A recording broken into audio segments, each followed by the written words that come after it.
मुंबईच्या दहिसरमध्ये ऑनर किलिंगचा धक्कादायक प्रकार उघडकीस आलाय। बहिणीने प्रेमविवाह केला म्हणून भावानं थेट तिच्या नवऱ्याचाच खून केल्यानं दहिसर परिसरात खळबळ उडाली आहे। चेंबूरमध्ये राहणाऱ्या ब्रिजेश गुप्ताचे परिसरातच असणाऱ्या एका तरुणीवरती प्रेम होतं। नंतर त्यांनी लग्न देखील केलं, पण त्यांचं लग्न मुलीच्या घरच्यांना मान्य नव्हतं। म्हणूनच त्यांनी तिला जबरदस्तीने ब्रिजेशच्या घरातून परत आणलं आणि तिचं दुसरं लग्न लावून दिलं।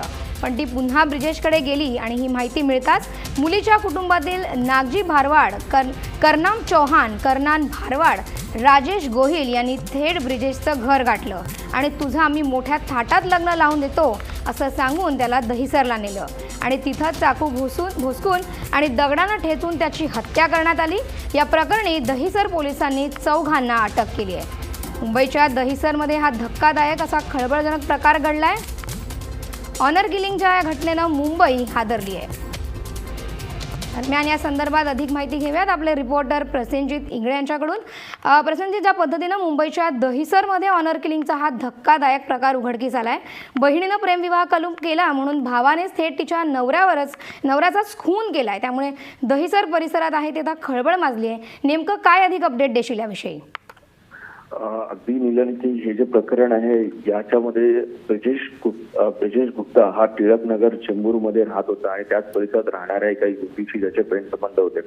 हे प्रेमसंबंध त्यांनी त्याच्या मुलीच्या घरी माहिती नव्हते आणि मान्य नव्हतं, त्यामुळे त्यांनी एप्रिल 2016 मध्ये कुणालाही न सांगता लग्न केलं होतं।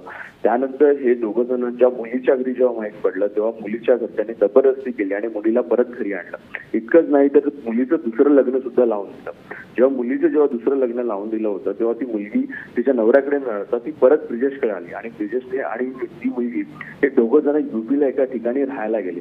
जेव्हा परिस्थिती सामान्यजन्य झाली त्यांना असं वाटलं की आता आपल्याला काही धोका नाही आहे आणि ते पुन्हा मुंबईत आले। वडाळामुळे त्यांनी पुन्हा आपला संसार साधला।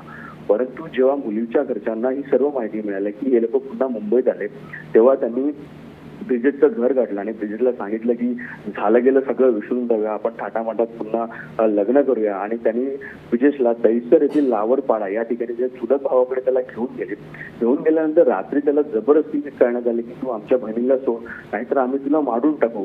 आणि अशा प्रकारे रात्री त्याच्यावरती चाकू आणि दगडाने हल्ला करण्यात आला। या हल्ल्यामध्ये ब्रिजेश कसा बसा वाचला आणि स्वतः जाऊन तो कांदिवली येथील शताब्दी रुग्णालयात दाखल झाल्यानंतर ते उपचारादरम्यान त्याची परिस्थिती अतिशय गंभीर होती म्हणून त्याला केएम रुग्णालयात उपचारासाठी भरती करण्यात आलं, परंतु उपचारादरम्यान त्याचा मृत्यू झाला। नक्कीच प्रसेनजित, हा धक्कादायक प्रकार आहे असं म्हणावं लागेल। धन्यवाद तू दिलेल्या या सविस्तर माहितीबद्दल। दरम्यान ऑनर किलिंगची ही घटना आहे ती मुंबईतल्या दहिसर परिसरामध्ये घडली आहे। बहिणीने प्रेमविवाह केला म्हणून भावानं थेट तिच्या नवऱ्याचाच खून केलाय। चेंबूरमध्ये राहणाऱ्या ब्रिजेश गुप्ताचं या परिसरात राहणाऱ्या एका तरुणीवर प्रेम होतं। त्याने लग्न सुद्धा केलं, पण त्यांचं लग्न मुलीच्या घरच्यांना मान्य नव्हतं।